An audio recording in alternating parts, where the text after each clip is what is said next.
Salut à toi, bienvenue sur cette vidéo. Si tu es là, c'est que tu veux changer. Et tu as raison d'être là parce que les métaprogrammes, c'est vraiment indispensable pour quelqu'un qui aimerait comprendre son comportement. C'était le premier objectif à travers les différents épisodes et celui de la semaine prochaine. Le deuxième objectif que j'avais, c'était de te faire comprendre que les autres ne fonctionnent pas comme toi. Et donc d'améliorer ta communication avec eux. Et potentiellement de comprendre pourquoi avec certaines personnes ça se passe bien et avec d'autres ça se passe pas très bien. Et tu vas pouvoir réajuster le tir. Le troisième point, c'est comme dans beaucoup de mes épisodes, si tu veux changer, le changement passe à travers la sortie de la zone de confort et l'ouverture de différentes portes. C'est ce qu'on avait évoqué dans un épisode sur la zone de confort. Donc l'idée, au-delà de savoir comment tu fonctionnes, c'est de voir comment tu pourrais fonctionner. Et donc d'aller ouvrir ces portes. Je voulais aussi, à travers cette vidéo, pas très longue, faire le focus sur 6 métaprogrammes dont on a parlé. On a parlé de l'introversion et de l'extraversion. Encore une fois, il n'y a pas de bon ou de mauvais métaprogrammes. C'est juste qu'il y a des métaprogrammes qui sont plus adaptés au contexte. Si, pour avancer sur un de tes sujets, je t'ai proposé l'écriture par exemple, et que pour ce faire, il faut que tu t'isoles, l'introversion c'est génial, parce que ça permet aux gens d'avoir plus de facilité à le faire. A contrario, cette personne qui serait extrêmement introvertie aurait beaucoup de mal en société. Or, dans le podcast, je reviens souvent dessus, nous sommes des animaux et on a besoin d'interaction. Et quelqu'un d'introverti, qui se penserait en plus timide, aurait beaucoup de mal à aller vers les autres. Ce que tu peux faire pour avancer sur ces deux aspects, c'est tester tout simplement. Quelqu'un d'introverti va essayer d'aller vers les autres. Quelqu'un qui est très à l'aise avec les autres va essayer de s'isoler et de voir si c'est ton cas, qu'est-ce que tu ressens à l'intérieur de toi. Le deuxième métaprogramme sur lequel je voulais faire un focus, c'était la relation au temps. Je te parlais beaucoup d'objectifs, donc c'est génial de se projeter dans le futur. Je t'ai parlé aussi beaucoup de tirer des leçons du passé. Donc être dans le passé, c'est top. Le problème de ça, c'est que si jamais tu te concentres sur un des aspects, tu loupes l'autre partie. On a beaucoup parlé de moment présent. C'est extrêmement important d'être aussi ancré, là, se ressentir et tout ça. Mais donc voilà, c'est trouver un juste milieu, un mix entre ces trois différentes positions.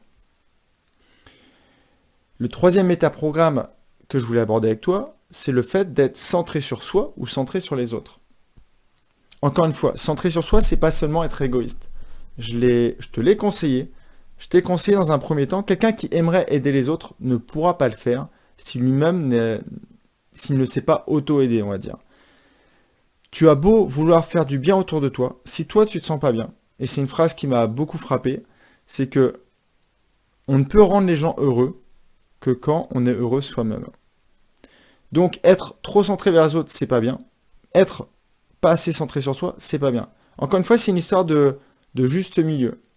Quand tu m'écoutes à travers le podcast, ou que tu regardes mes vidéos, ou que tu lis mes écrits, tu es centré sur toi. Et en fait, grâce à ça, ça va te permettre d'avancer, de créer ton propre chemin. Et c'est seulement à partir de ça que tu pourras être un modèle pour les autres qui t'entourent. Et donc que tu pourras participer à leur épanouissement. Le quatrième métaprogramme que je voulais aborder avec toi, c'était le fait d'être associé ou dissocié. Je te rappelle, dissocié, c'est comme si, par exemple, là j'étais au-dessus de moi et que je me voyais devant mon micro, que j'arrête pas de toucher, et devant ma petite webcam. Quand je suis associé, ma vision, c'est de voir le micro et la webcam. Je ne me vois plus. Et donc j'ai une vision plus centrale. Alors que quand je suis là-haut, je suis en vision périphérique. Donc je pourrais voir plus de choses de là-haut que d'ici. Sauf qu'ici, j'ai plus d'émotions.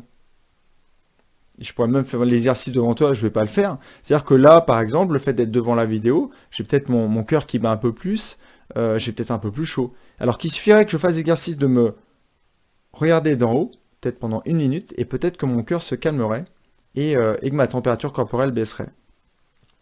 C'est important de savoir dans quel mode tu es. Parce qu'en fait, il y a des personnes qui sont passées en mode dissocié qui vont le rester toute leur vie. Tout ça pour se détacher des émotions. Pour éviter de ressentir des choses qu'elle n'aime pas ressentir. Fais les exercices que je t'ai proposés. Et tu peux le refaire, je peux te proposer juste 15 secondes de fermer les yeux et de te revisualiser sur cette serviette. Est-ce que tu vois l'eau? Est-ce que tu vois le sable? Ou est-ce que tu te vois toi? Et ce serait important, dans ce cas-là, de faire le contraire. C'est-à-dire que si tu es sur ta serviette en train de voir l'eau, essaye de prendre un peu de hauteur. Et tu verras que l'exercice n'est pas extrêmement simple, mais le fait, ça va te permettre de t'ouvrir encore une porte et de voir comment tu pourrais faire dans certaines situations. Imagine, tu te disputes avec quelqu'un, et là, si tu es dans le moment présent, on parlait de relation au temps, tu vas dire, ok, là je suis en train de m'agacer, qu'est-ce qui se passe? Et tu pourrais imaginer faire un petit pas de côté et te voir, toi, avec cette personne. Ok, là je suis en train de m'agacer alors qu'il me dit, et ça va te permettre en fait de prendre de la hauteur, comme je te le dis souvent sur les épisodes. Le cinquième métaprogramme dont je voulais te reparler, c'est référence externe ou référence interne. Référence interne, je tiens compte que de mon avis. Référence externe, je ne tiens compte que de l'avis de l'autre. J'en avais déjà parlé dans un épisode sur la comparaison aux autres. C'est extrêmement important de trouver encore une fois le juste milieu. Ne pas tenir compte que de sa vision des choses, en prenant par exemple un feedback de l'extérieur. Mais surtout ne pas juste se focaliser sur l'extérieur. Parce que dans ce cas-là, en fait, c'est souvent corrélé à un problème d'estime de soi ou un problème de confiance en soi. C'est-à-dire qu'à chaque fois que tu vas faire quelque chose, tu vas avoir besoin de quelqu'un pour te confirmer que ce que tu as fait, c'était bien. Et tu comprends bien que c'est pas forcément ce qu'on attend. Et en plus, on le retrouve dans d'autres comparaisons, la comparaison à l'extérieur, comme je l'ai déjà dit dans un épisode, dès que tu essayes de te comparer aux autres, et en plus souvent ça passe via les réseaux sociaux ou via ce que la personne veut bien te montrer, tu as perdu d'avance. Tu ne pourras jamais faire aussi bien parce que toi, tu te connais de l'intérieur. Tu sais ce que tu vaux, tu sais aussi tes échecs, tu sais les problèmes que tu peux avoir. Alors que tu ne vois que de l'extérieur la personne. Et jamais une personne ne va montrer ses problèmes de l'extérieur. Donc tu vois quelque chose que tu idéalises et qui te fait plus de mal que de bien. Donc, encore une fois, juste milieu entre référence interne et référence externe. Savoir à quel moment ou comment j'arrive à adapter cette position. Et encore une fois, ça peut être très simple. Tu peux juste te poser une question. Ok, est-ce que là je suis content de moi? Je sais pas, tu as dessiné quelque chose ou tu as rendu un projet à ton manager. Ok, est-ce que je suis content de moi? Ok, maintenant, est-ce que lui sera content de moi? Et en fait, ça va te permettre de relativiser les choses et sûrement les jugements que tu risques d'avoir de l'extérieur. Et le dernier point qui est extrêmement important, et encore une fois, il faudra que j'en reparle, et ce sera sûrement dans la saison 2, c'est sur les valeurs. En gros, est-ce que aujourd'hui, tu essayes d'éviter ce que tu n'aimes pas, ou tu vas vers ce que tu aimes? Et c'est extrêmement important. C'est-à-dire que, d'un côté, tu vas te créer une vie où tu ne vas pas rencontrer peut-être beaucoup de difficultés. Mais encore une fois, comme la zone de confort, elle risque d'être monotone. Par contre, il y a des choses dont tu as envie, qui te font peut-être peur, mais vers lesquelles il faut que tu essayes d'orienter ta vie, pour qu'elle soit beaucoup plus épanouie, et pour que tu évites tous les regrets que tu pourrais rencontrer si jamais tu ne vas pas vers ces éléments.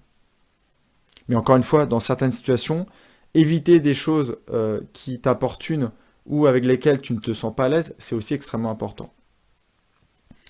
Je crois que j'ai fait le tour des 6 métaprogrammes dont je voulais te reparler. J'espère que c'était clair. Je l'ai fait comme si on était en mode discussion. Je voulais juste revenir sur 3 éléments. Il n'y a pas de bon ou de mauvais métaprogramme. On les adapte en fonction de la situation. Cette adaptation, elle est extrêmement importante.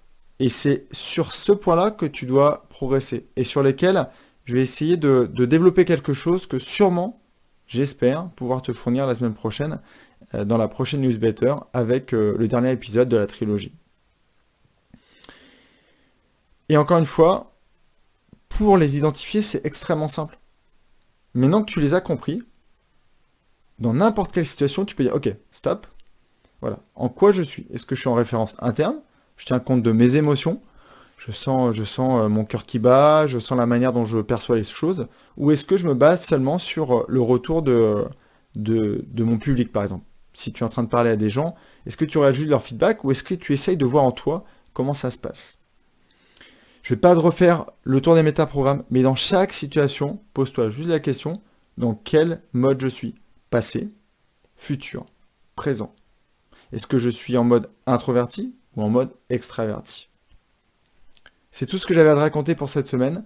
J'espère que tu as apprécié les épisodes. N'hésite pas à me faire des retours. N'hésite pas non plus à me laisser un avis ou un commentaire sur Apple Podcast. Je te souhaite plein de belles choses et à très très vite.